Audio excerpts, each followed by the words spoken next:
Mari Ramos para hablarnos del tsunami, precisamente para comprender un poco más lo que es, cómo se mueve, cómo llega, en fin. Mari, queremos entender más. ¿Cómo es esto del tsunami? Explícanos. Bueno, una de las primeras cosas que quiero aclarar con los televidentes, hemos estado contestando sus preguntas a través de Twitter, en Mari Ramos CNN, en Twitter.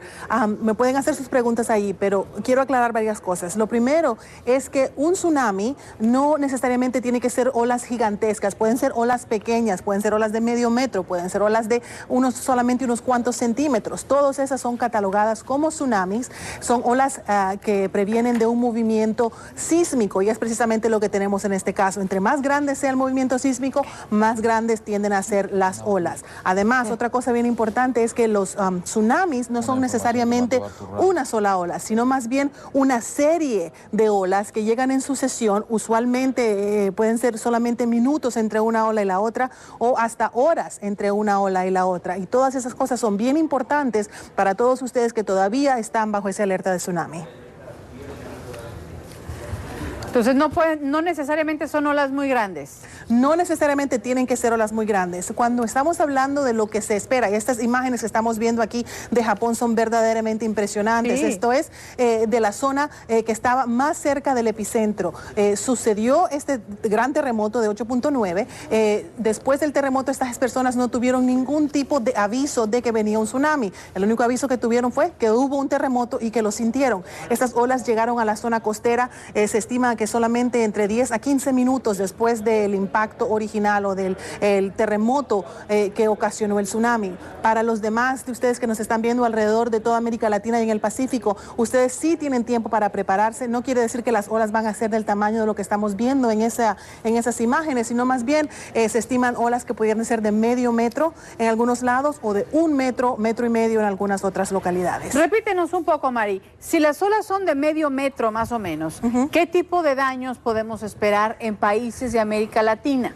Bueno, eso es bien importante, porque cuando hablamos de que una ola puede ser de medio metro, es lo que se mide todavía cuando está en el agua. Cuando llega a la costa, eso puede traducirse en números mucho más altos.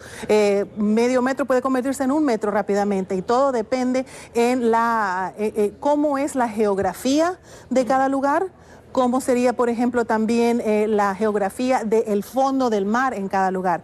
Les quería llamar la atención, por ejemplo, a los lugares donde se usa mucho el surfing, por ejemplo. Si usted vive en una zona donde el surfing es muy popular, ahí tienden a tener olas más grandes. Eso se debe a la manera de que está formada el fondo del mar en esa zona. Entre más empinada sea la costa, una vez que estás en el agua, entre más empinada sea la costa, más grande tienden a ser las olas, y en este caso el tsunami también sería más grande. Mari, ¿tú tienes algunas gráficas para ilustrarnos un poco más claro esta situación? Por ejemplo, los lugares donde hay más probabilidades de que lleguen estas olas peligrosas. Si veamos la primera gráfica, esto nos viene de la NOAA, aquí de Estados Unidos, y esto nos indica los lugares, las horas, el tiempo que pasa entre cada lugar. Entre más cerca están del epicentro, como pueden ver ahí donde está esta estrella, y pasamos a la próxima gráfica, más tiempo va a durar, y esas líneas grandes que ven ahí son intervalos de cada 3 horas. Pasemos a la próxima, avanzamos y ven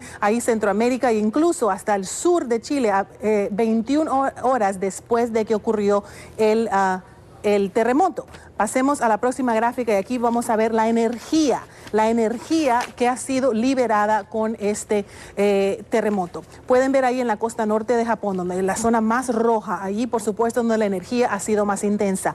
Se supone que entre más cerca estás del epicentro, más grande van a ser las olas. Pero puedes ver que tenemos una línea en rojo, hay una mancha bien grande, y si nos acercamos, esa mancha grande se extiende a toda la zona central del Pacífico. Si avanzamos, vamos a acercarnos un poquito más. Toda esa energía se propaga a lo largo de todo el océano. Es como tirar una piedrita en un vaso de agua, que primero son olas pequeñas y después todo eso se rebalsa cuando llega a la costa. Precisamente es lo que estamos viendo aquí. Se puede avanzar un poquito más y van a ver otras zonas, por ejemplo, América Latina, ahí pueden ver Centroamérica. Fíjate bien, esto es bien importante, que como que baja la intensidad, se pone como amarillito, anaranjadito frente a la costa, y de repente cuando ya llega a la costa está bien roja. Pero ¿qué alimenta? Perdóname que te interrumpa, sí. Pero ¿qué alimenta entonces a una ola cuando está acercándose a la costa? ¿La geografía? Sí, eso es bien importante, claro. Aquí vemos la zona más intensa, después se como que baja en intensidad un poquito, pero claro, cuando llega a la costa, aquí como a las Islas Galápagos, aquí como a la costa de Centroamérica, se pone más rojo y más intenso. Precisamente la geografía del mar, la geografía del fondo del mar es lo que dictamina eso. A medida que se va poniendo más seco, llega la primera ola y empieza a detenerse, porque tiene más fricción con el fondo del mar. Cuando la ola llega a detenerse, la que viene por detrás, esa las alcanza. Entonces se une una ola con otra ola, con otra ola, y como que no pueden pasar. Entonces se forma como en el tráfico, se forma como un pegue de olas ahí, y entonces no tiene hacia dónde avanzar y se va haciendo más alta, más alta, más alta. Y cuando llega a la costa a romper es cuando vemos eso que llamamos un tsunami. Las condiciones del clima, ¿qué tanto influyen en el debilitamiento o el que recobre fuerza un tsunami? Por ejemplo, en Japón, ¿las condiciones del clima allá van a influir en los efectos que tengamos en el tsunami ahora en esta parte del mundo? ¿O las condiciones del clima en el área del Pacífico? No, por ejemplo, si hubiera, por ejemplo, un tifón, un huracán en el medio del Océano Pacífico, no tendría ningún impacto en lo que se refiere al avance de este oleaje. El impacto es tan preciso que las condiciones del tiempo, del clima, no tienen nada que ver con lo que se refiere a este terremoto, por ejemplo, y tampoco a cómo se van a desplegar las olas del tsunami. Tsunami, estas imágenes que ven aquí son de lo que está, de cuando ocurrió el terremoto original. Y una de las otras cosas que quería hablar es cuándo es que se espera que lleguen estas olas a lugares de América Latina, y creo que tenemos otra gráfica para mostrarles que nos enseña. Wow, impresionante. Mari, mientras esperamos esa gráfica, aprovecho para hacerte una pregunta de uno de tus seguidores. Dice que hablaba el presidente mexicano en su cuenta de Twitter también sobre Ensenada. Decía el presidente que se esperaban hasta por 1 metro encima de la marea, posible marejada. Y uno de nuestros seguidores, Manuel, nos pregunta, ¿qué significa esto que dijo el presidente? ¿Qué grave es esta situación en Ensenada? ¿Cómo lo va a golpear y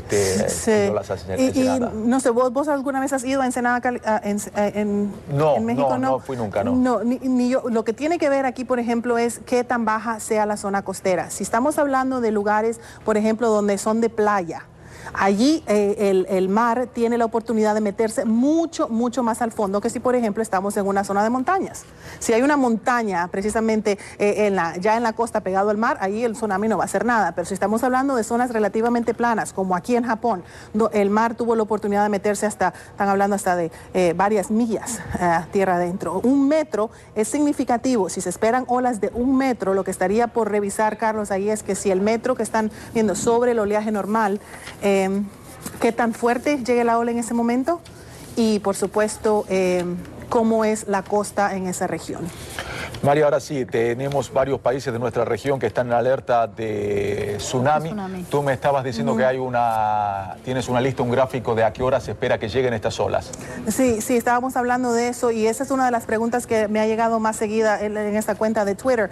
Esas zonas, por ejemplo, que van a ser afectadas. En Ensenada, que estamos hablando en ese momento, hora local de las 8:44 de la mañana. O sea que todavía tenemos algunas horas para prepararnos. México, en Manzanillo, un poco más tarde, como pueden ver. Y todo depende de la costa, porque esa parte de Ensenada está un poco más hacia el oeste, y allí van a llegar las primeras olas. A medida que la costa se mueve más hacia el este, tienen un poquito más de tiempo para prepararse, que es lo que ocurre también en partes de Centroamérica. En Centroamérica, la hora de llegada de las olas sería más bien horas de la tarde, a las 13:50 en Zipicate, Guatemala, horas muy conocidas también como alrededor de las 4 de la tarde para ustedes en El Salvador y en las costas de Nicaragua.